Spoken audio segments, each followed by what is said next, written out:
So, Anya, it is the time for the blog again. I'm going to do the whole thing in horse dance because I forgot to do the last one in my excitement, and because I need the exercise. So, the last weekend was not particularly productive. However, I did make this, which is excellent and beautiful, if not actually good for publishing. I really liked your story. It was great. Also, those parents are terrible. Those are terrible parents. They shouldn't tell their son that he's not allowed to have his dream, obviously. This must be the moral lesson of the story, since they were punished by being chased around by a little boy skeleton with an annoying trumpet for the rest of their lives. This is an important lesson for parents. Anyway, I see your West Virginia story, and I raise you one obscure Brothers Grimm tale. So it is called Jorinda and Jorringel, and it resembles Hansel and Gretel in more than just the name. There's a witch who lives in the woods.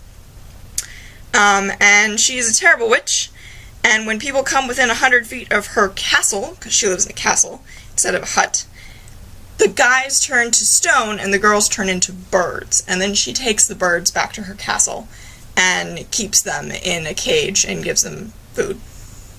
She actually seems to take remarkably good care of the birds, but, you know, they might want to be human again, so it's still mean, I suppose.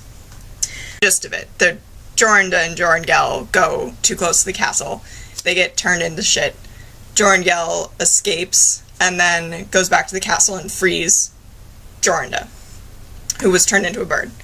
And it doesn't actually say that they kill the witch, which I think is interesting, because actual Brothers Grimm stories are usually really grim, but this one actually is not. It's really nice. Everybody gets turned back into a normal person, including the witch, because she loses her powers. So now she's normal. Other interesting things about it are that the witch is said to turn into a screech owl, like the Roman witches from the Cana Trimalchionis, the Strigae. The reason why the screech owl thing stands out so much to me is that when I was doing my witchcraft research for the Malleus Maleficarum paper, there were no witches who turned into screech owls, and turning into a cat, which is the other thing that they talk about, was very much an English thing, but these stories are supposedly from Germany. Turns into a screech owl during the day, and at night she turns back into a normal person, which I think is super weird. Other things that are weird about it. Oh yeah, the way that Jorringel breaks the spell is that he has a dream where he goes off into the mountains and plucks a red flower with dew in it.